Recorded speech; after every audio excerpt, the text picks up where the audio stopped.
your ability to focus, and in fact, your ability of neurons to encode specific information in your environment, that is, to represent what's out there in the world, is actually related to your blood glucose level. Now, here I'm setting aside the discussion of ketosis and ketogenic diets for the moment. But there's a beautiful study that was published in Neuron not long ago that showed that the tuning, that is the precision with which neurons in the brain represent things in our environment, is actually much greater when there is sufficient glucose in the brain. Translated into English, this means that when we are fasted or when our blood glucose is very low, we aren't able to perceive and think about things as clearly.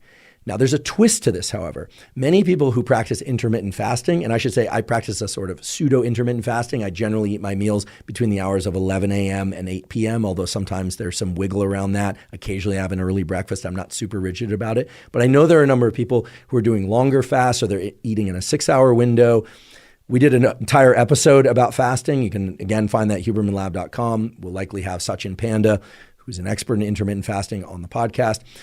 Intermittent fasting has a lot of different potential benefits.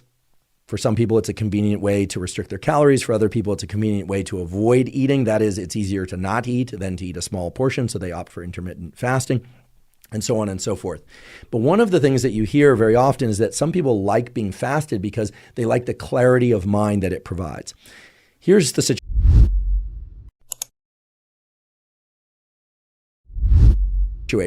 Neurons, unless you're in a ketogenic diet, really thrive on glucose. They love glucose.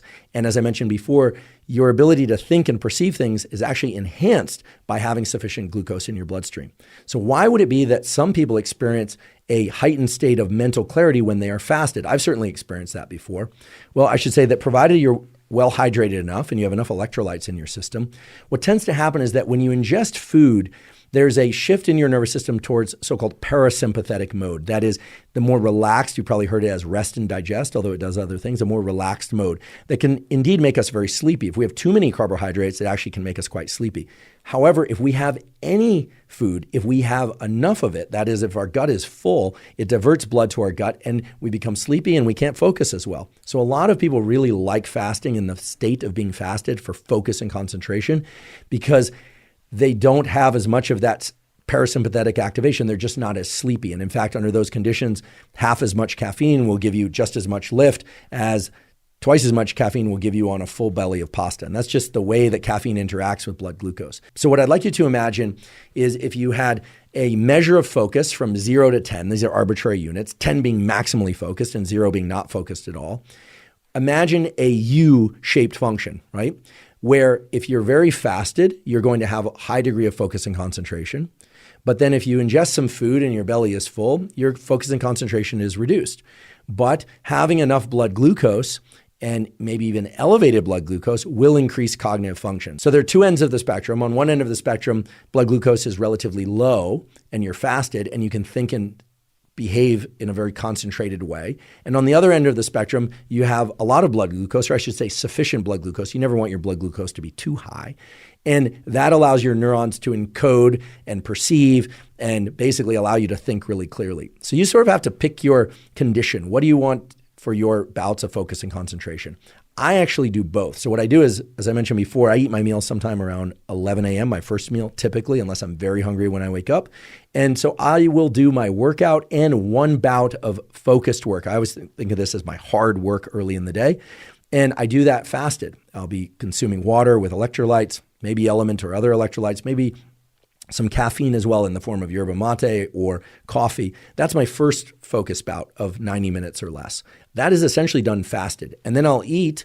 And then I do notice after I eat, I actually have a diminished capacity to focus. But then again in the afternoon, I will do another 90-minute bout of focus. And I'll talk about some of the tools I use to make sure that that bout of focus is optimal for getting the most amount of focused work done, whether or not it's mental work or physical work, although I tend to do my physical work early in the day and my mental work both early and late in the day.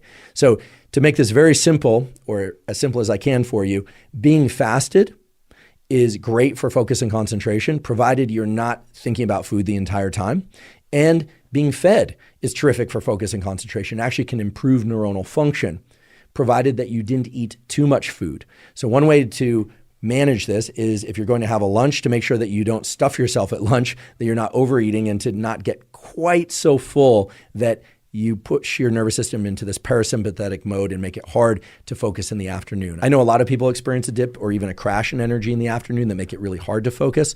For that reason, I'll just remind people of a tool I've talked about many times before, which is based on the biology of adenosine and caffeine, et cetera, which is to delay your first caffeine intake to 90 to 120 minutes after waking up. I know that can be painful for certain people. I violate that rule when I'm working out very early in the morning. I'll drink my caffeine before my workout, which often occurs within 30 to 60 minutes of waking. But in general, unless I'm working out very early, I will ingest my caffeine 90 to 120 minutes after I wake up. So again, I want to emphasize that if you hear somebody out there say being fasted is optimal for focus and concentration, well, that is true in one context and perhaps ideal for a certain part of the day. And other people will say, no, neurons run on glucose. You need glucose in your bloodstream in order to get those neurons to be tuned. That is, to respond with electrical activity in the optimal way when you're reading something or when you're trying to perform exercise. Well, that's also true. And of course, you can incorporate both. In fact, as I just described, incorporate both fasted states and fed states in order to optimize my concentration and focus.